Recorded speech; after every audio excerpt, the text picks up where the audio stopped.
जय हिंद दोस्तों, चलिए जानते हैं। सुने होंगे आज से 3 दिन पहले की न्यूज़ है जो ताइवान जो है 1 लाख भारतीय मजदूरों को बुला रहा है। तो मैं जो है कल वीडियो बना रहा था इसी पर। तो वीडियो जो है वो ख़राब होने के कारण उसे मैं अपलोड नहीं किया हूँ। और आज इस वीडियो को जो है पूरी तरह से मैं बनाकर और कल मैं इसे जो है अपलोड करूँगा। तो आज हम जानेंगे कि आखिर ताइवान में ये अचानक से मज़दूरों की कमी क्यों हुई है, और कुछ अर्थव्यवस्था से संबंधित समझेंगे कि आखिर भारत और ताइवान के बीच में कितना व्यापार होता है। भारत ताइवान में 1 लाख मज़दूरों को भेजेगा तो चीन उसका विरोध करेगा।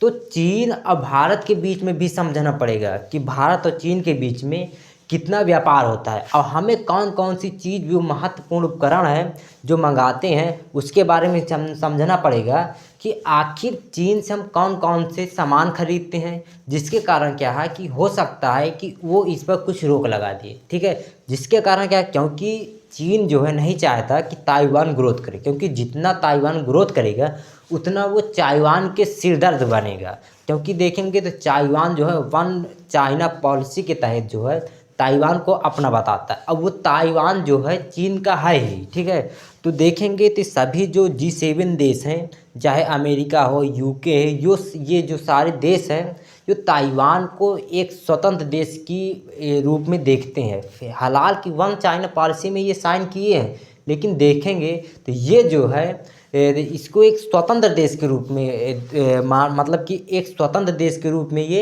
देखते हैं। मतलब कि इनका कहना है, देखेंगे तो ये अमेरिका की एक चाल है।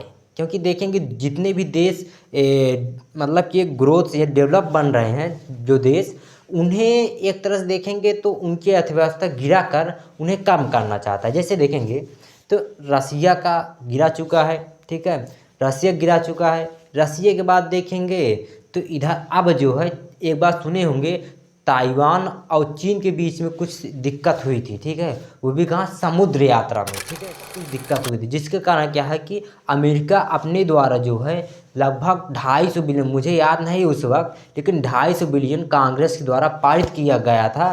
किसके लिए? वो भी ताइवान के जो सेमीकंडक्टर एजेंसी है उसके लिए। देखेंगे इसमें किसका फ़ायदा था, तो इसमें अमेरिका का। चीन के बीच में युद्ध होता है तो वहाँ जितनी भी फैक्ट्री होंगी वो भागेंगे। अब उसी भागने के कारण क्या था कि अमेरिका जो है, अमेरिका लगभग $250 बिलियन कहानी ये पारित कर दिया था। तो आप देखेंगे कि हर जगह जो है अमेरिका का प्रॉफिट ही रहता है। देखेंगे तो इस समय इजराइल भी बुला रहा है भारत के मजदूरों को। तो आखिर इजराइल में भी कमी है।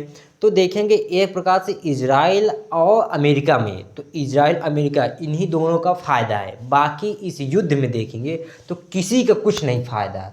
तो चलिए ये जानते हैं आज कि आखिर ताइवान बुला रहा है और यदि भारत भेजेगा तो आखिर जो चीन का जो व्यापार है उसमें क्या क्या दिक्कत आएंगी। तो चलिए आइए उसके बारे में जानते हैं। तो आगे हम जान लेते हैं कि आखिर वहाँ की स्थिति ये कैसे उत्पन्न हुई, बूढ़ा वाला। ठीक है, यानी कि वहाँ के युवाओं की संख्या घट रही है। तो चलिए ये जानते हैं। देखिए, तो आपको आज से 3 दिन पहले पता चला होगा कि जो है ताइवान की आबादी, यदि आप देखेंगे ताइवान बुला रहा है, इसका मतलब क्या है कि वहाँ की जो बूढ़ा यानी मैन पावर है वो कम है। ठीक है, तो जो है ये न्यूज़ के अनुसार पता चला है कि ताइवान की आबादी 23 मिलियन है। 23 मिलियन मतलब 2 करोड़ 3 लाख। ठीक है, तो 2 करोड़ 3 लाख वहाँ की आबादी है, टोटल पॉपुलेशन। उसके बाद देखेंगे तो जबकि पुरुषों की संख्या 1 करोड़ 15 लाख है और महिलाओं की संख्या 1 करोड़ 17 लाख है। तो इसी से आप अनुमान लगा सकते हैं कि ताइवान में जो है लगभग 2 लाख महिलाएं अधिक है, यानी कि कंपेयर में। ठीक है, यानी मेल और फीमेल में यदि कंपेयर करेंगे तो महिलाओं की संख्या 2 लाख ज़्यादा है। उसके बाद देखेंगे तो इतने में देखा कि युवाओं की संख्या जो है घट रही है। ठीक है, यानी कि युवाओं की संख्या घट रही है, महिलाओं की संख्या बढ़ रही है। ठीक है, क्योंकि आप इस डाटा के हिसाब से देखेंगे तो 1 करोड़ 15 लाख जो है पुरुष हैं और 1 करोड़ 17 लाख महिलाएं हैं। इसका मतलब क्या है कि पुरुषों की संख्या घट रही है और महिलाओं की संख्या बढ़ रही है। ठीक है, और देखिए महिलाओं की संख्या बढ़ने के कारण और पुरुषों की संख्या घटने के कारण जो है ये इन्हें जो है मजदूर बुलाना पड़ रहा है। और दूसरी बात क्या है कि जब इसने देखा कि युवाओं की संख्या घट रही है तब से अंतर्राष्ट्रीय समझौता शुरू किया। ये लगभग देखेंगे तो ये न्यूज़ आज आई होगी, लेकिन ये न्यूज़ जो है 2020 से पहले से चल रही है, ठीक है। तो अब जो है देखेंगे तो जो मजदूरों की कमी के कारण क्या है कि ताइवान की अर्थव्यवस्था गिर सकती है। लेकिन देखिए अभी ज़्यादा प्रभाव नहीं पड़ेगा, ये प्रभाव तब पड़ेगा लॉन्ग टर्म में, क्योंकि देखेंगे तो धीरे धीरे ये गिर रही है। अब सभी फैक्ट्री में जो है वर्कर्स की कमी है, और वर्कर्स यदि कम रहेंगे तो उस फैक्ट्री में जो है काम कम होगा। अब काम कम होगा, काम कम होने के कारण क्या है में कमी आएगी तो फिर है जीडीपी, ठीक है। अब जीडीपी हो गया। अब जो है इसे बरकरार रखने के लिए ताइवान की सरकार चाहती है कि दुनिया भर के मजदूर जो हैं वहाँ पर आएँ। लेकिन क्या है कि इस समय देखेंगे तो आप समझ लीजिए पिछले 9 महीने से 10 लाख जॉब खाली हैं। आप इसी से अनुमान लगाइए कि इंडिया जैसे देश में एक नौकरी के पीछे यानी कि 1500 नौकरी के पीछे लगभग 4-4 लाख, 15-15 लाख, 8-8 लाख जो हैं युवा भर रहे हैं, अप्लाई कर रहे हैं फॉर्म। और वही वहाँ देखेंगे तो वहाँ इसका रेशियो एकदम ना के बराबर है। यानी कि आप देखेंगे तो यदि 5 लोग भर रहे हैं 100 लोग, तो उनमें से 8 से 10 लोग जो हैं ऐसे हैं जो नौकरी नहीं पाते। बाकी 95% जो हैं नौकरी पा जाते हैं। नौकरी है, जॉब है, किसी भी प्रकार से, ठीक है। तो देखेंगे यहाँ की स्थिति क्या है। अब आज की स्थिति में देखेंगे तो ये लॉन्ग टर्म में है। लॉन्ग टर्म में यदि देखेंगे कि इसी प्रकार से कम रहेगा तो आगे चल के इनकी अर्थव्यवस्था गिर जाएगी। इसी कारण क्या है कि ताइवान की सरकार चाहती है कि अर्थव्यवस्था न गिरे, और इसीलिए जो है अन्य अन्य देशों से मजदूर बुला रही है।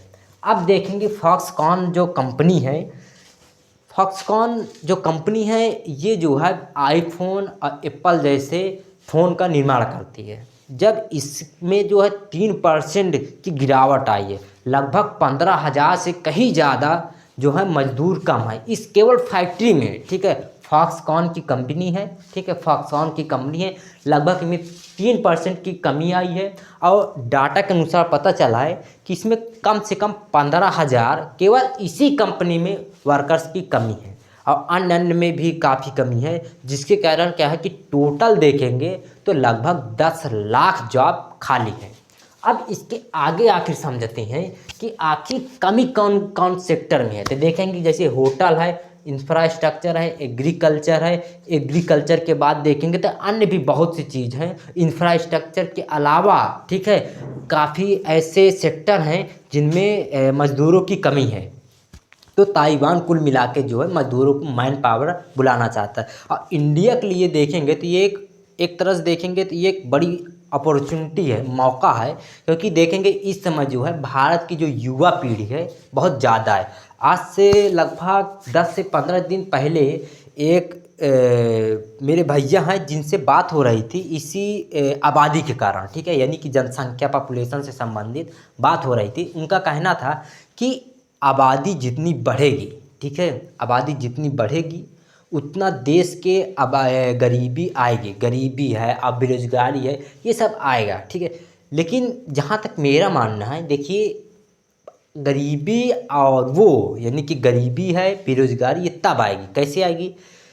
एक इस समय देखेंगे तो अमेरिका है और सब जितने देश हैं उनमें मेन पावर कम हो रही है। जिसके कारण क्या है कि युवाओं की संख्या कम हो रही है और पुरुषों की संख्या अधिक हो रही है। ये हो क्यों रही है, देखिए हो इसलिए रहे हैं कि सभी शिक्षित हो रहे हैं। शिक्षित होने के कारण क्या है, जो फर्टिलिटी जो रेशियो है वो कम हो रहा है, लगभग 2 है, 2 से कम है। जिसके कारण क्या है कि वहाँ की बूढ़ी आबादी बढ़ रही है और मेन पावर जो है वो कम हो रही है। मैन पावर जिसे हम कहते हैं कि एक मजदूर आप समझ सकते हैं, वो कम हो रहे हैं। तो इंडिया में देखेंगे तो ये भी एक तरह से देखेंगे तो आगे आने वाले कुछ साल में यहाँ के बुढ़ापा और ज़्यादा चरम पे होगा। क्योंकि जो है युवाओं की पीढ़ी कम होगी, जितने लोग शिक्षित होंगे उतने ही जितने शिक्षित होंगे उनके बच्चे, उनके फैमिली जो है एक लिमिट रहेगी, 2 बच्चे 3 बच्चे तक, ठीक है। तो जिसके कारण क्या है कि आगे चल के जो है इसको भी बुढ़ापा का सामना करना पड़ेगा। तो जिसके कारण क्या है कि यदि बुढ़ापा को मेंटेन करना है तो लगभग 2.5 यानी 2 से 3 बच्चे, एक परिवार में होने चाहिए। लगभग एवरेज देखेंगे तो 2.1 या 2.34 के % के हेरफेर में रहे, तब यहाँ के जो वो समाज के जो लेवल है वो बराबर रहेगा, बरकरार रहेगा। कि यदि आप इसी रेट से चलने चाहते हैं कि समाज गिरे ना, वृद्धि बढ़े ना, यानी कि बुढ़ाओं की, तो आप इसी रेशियो से चलें। क्योंकि आप यदि इससे बढ़ेंगे ना या इससे कम होंगे, देखिए कम होने से क्या होगा कि युवाओं की संख्या कम होगी और वृद्धों की संख्या बढ़ेगी। यदि आप इसी लेवल से चलना चाहते हैं तो एवरेज जो है 2.1 का होना चाहिए। ये डाटा है, ठीक है। तो अब आखिर जानते हैं, तो इसे तो मैं बता चुका हूँ कि ताइवान में बूढ़ों आबादी के कारण 10 लाख पोस्ट खाली हैं।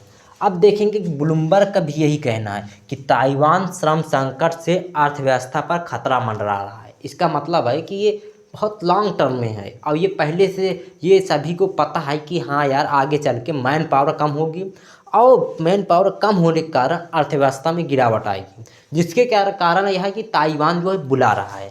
अब देखेंगे कि वही ग्लोबल टाइम का यानी कि चाइना का क्या कहना है कि G7 देशों को चीन और ताइवान के आंतरिक मामलों में हस्तक्षेप न करने के लिए कहा है चीन। और उसके आगे कहा है कि ताइवान शतरंज का मोहरा है और जिसका उपयोग चीन को दबाने के लिए किया जा रहा है। ये चीन को भी पता है, ठीक है, क्योंकि देखेंगे कि अमेरिका नहीं चाहता कि उसके बराबरी कोई करे, ठीक है। जिसके कारण क्या है कि जितने भी बड़े बड़े देश हैं वो चाहे, देखेंगे एक बार ताइवान को चीन से भिड़ाता है, ठीक है। और आज से लगभग 1-1.5 साल पहले आप देखेंगे तो चीन को भारत से भिड़ा रहा था, ठीक है।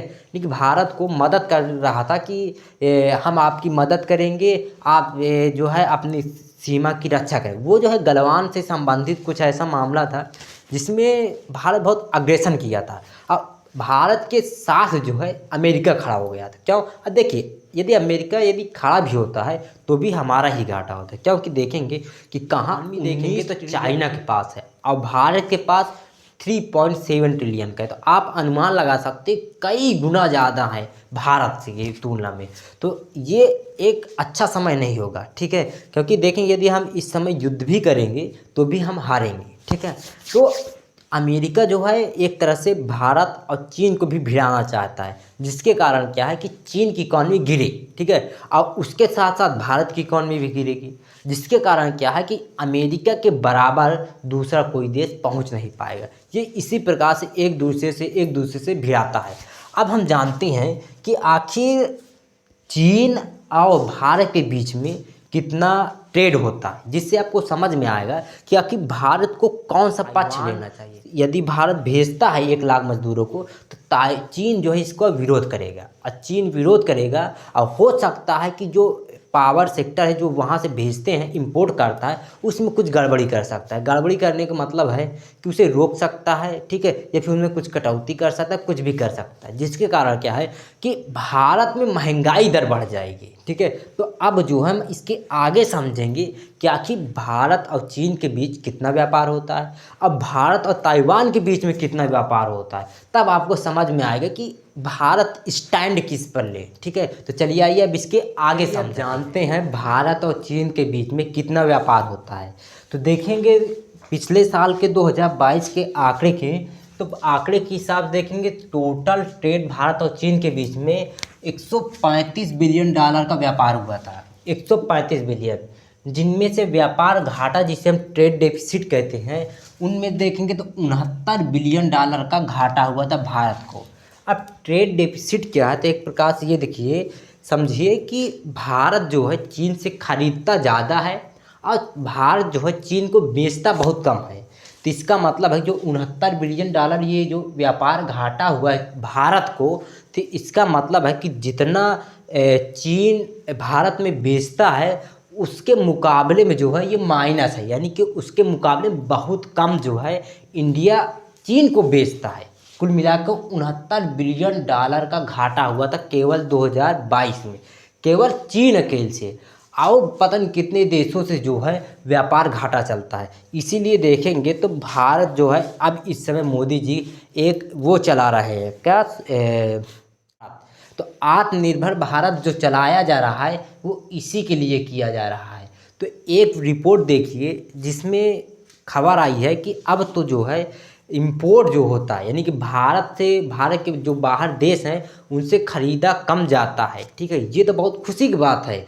लेकिन यदि हम ज़्यादा बेच पाएँ भारत देश को, यदि विदेशों में यदि बेच पाएँ, तब भारत के लिए प्लस पॉइंट आएगी। क्योंकि देखेंगे तो हम इंपोर्ट कम करें और एक्सपोर्ट ज़्यादा करें, तब भारत के लिए फ़ायदा होगा। ठीक है, तो वही बात यहाँ पर है कि भारत जो है इंपोर्ट ज़्यादा करता है और एक्सपोर्ट कम करता है। ठीक है, यानी एक्सपोर्ट जो है कम करता है लेकिन इंपोर्ट ज़्यादा करता है, जिसके कारण क्या है कि भारत को हर साल देखेंगे तो 69 बिलियन डॉलर का घाटा लगता है हर साल। और देखेंगे तो इसमें अब इनकी साल के देखेंगे तो 69 बिलियन से लगभग 75 बिलियन या 80 बिलियन के हेर फेर मानी है। ठीक है, तो वही इंपोर्ट की बात करें कि कौन कौन से सामग्री जो है चीन से भारत खरीदता है, तो वही देखेंगे इलेक्ट्रॉनिक जो उपकरण है उससे लगभग 30 बिलियन डॉलर का खरीदता है। ठीक है, ये सारे आंकड़े जो हैं बिलियन में हैं। ठीक है, अब बिलियन में होने के कारण क्या आप समझ लीजिए कि 30 बिलियन, और कहाँ भारत जो है इसे क्या करता है, एक्सपोर्ट करता है, यानी कि भारत ये खरीदता है अब भारत ही बेचता है। तो देखेंगे 30 बिलियन का खरीदता है, 1.9 यानी कि 1.9 यानी कि कुल मिला के आप ये कह सकते हैं कि 2 बिलियन डॉलर का केवल बेचता है। चीन की बात कर रहा हूँ। ठीक है, चीन को बेचता है, तो इसका मतलब आप कुल जोड़ लीजिए इन सबको, तब कहूँगी 30 बिलियन के होगा। ठीक है, इसके नीचे भी काफ़ी हैं, लेकिन मैं केवल जो टॉप पे थे 3 से 4 जो थे उनको मैं केवल यहाँ पर लिखा हूँ। अब आपको पूरा देखना है तो आप बगल में देखिए एक लिस्ट आ रही होगी। ठीक है, तो आप उसे देख सकते हैं। ठीक है, तो वही देखेंगे दूसरा, तो दूसरा है ये जो है मशीनरी औजार और परमाणु रिएक्टर से संबंधित जो है वो 21 बिलियन जो है भारत खरीदता है। कहाँ से, चाइना से।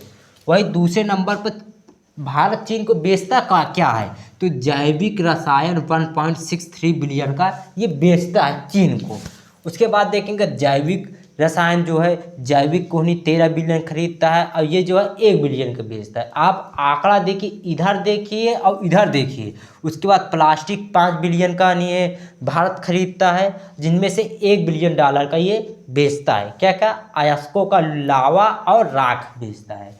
और वही चिकित्सक सामग्री देखेंगे 2 बिलियन डॉलर खरीदता है। तो कुल मिला के जो है हमारी निर्भरता जो है किस पर है, चीन पर है। और यदि चीन जो है इन सभी सामानों को, इनमें से ज़्यादातर यदि इलेक्ट्रॉनिक सामानों को बंद कर दे, ठीक है, और प्लास्टिक बंद कर दे, ठीक है, और मशीनी और सामान को बंद कर दे, तो भारत को बहुत बड़ा झटका लगेगा। क्योंकि यदि अचानक से यदि देखेंगे कि इलेक्ट्रॉनिक सामान यदि बंद कर देता है, तो भारत में इलेक्ट्रॉनिक जो सामान है, जो इस समय देखेंगे कि यदि 100 रुपये का सेफेल मिलता है, वो आप मान लीजिए कि 200-300 रुपये का सेफेल एक मिलेगा। ठीक है, तो यही फ़र्क है कि भारत को बहुत सोच समझ कर कदम उठाना चाहिए। ठीक है, अब वही बात करते हैं ताइवान। अब ताइवान और चीन के बीच में कितना ट्रेड होता है, तो वही देखेंगे कुल व्यापार 8.45 बिलियन का होता है। ठीक है, ये पिछले साल का रिकॉर्ड है।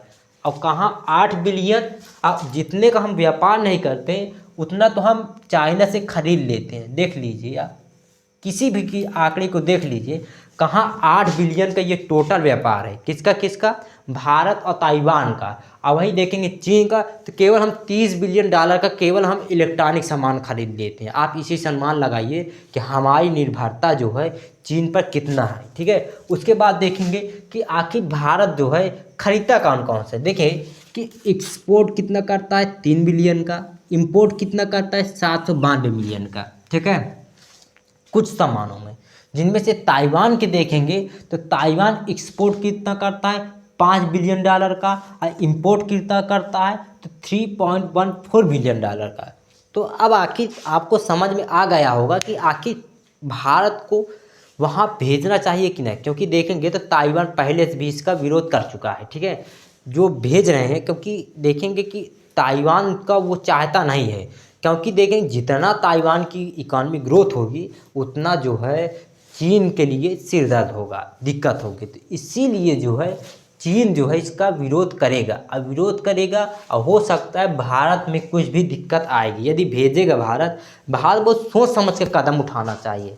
तो चलिए आइए फिर अगले एपिसोड मिलेंगे, तब तक के लिए जय हिंद। लेकिन आप आज देखेंगे 2 रोज़ पहले की न्यूज़ में, तो 2 रोज़ पहले जो देखेंगे तो उत्तरी काशी में, उत्तराखंड के उत्तरी काशी ज़िले में एक टनल था, टनल कोलैप्स कर गया है, जिसके कारण क्या 30 लोग जो हैं उसमें फंसे हुए हैं। तो उसके बारे में भी हम कल जानेंगे। ये लगभग इस समय देखेंगे तो बहुत लेट चल रहा है वीडियो, ठीक है, जिसके कारण क्या है कि मैं समय भी नहीं पा रहा हूँ, अब मेरा वीडियो भी ख़राब हो जा रहा है, ठीक है। तो चलिए ये फिर अगले एपिसोड मिलेंगे, तब तक के लिए जय हिंद।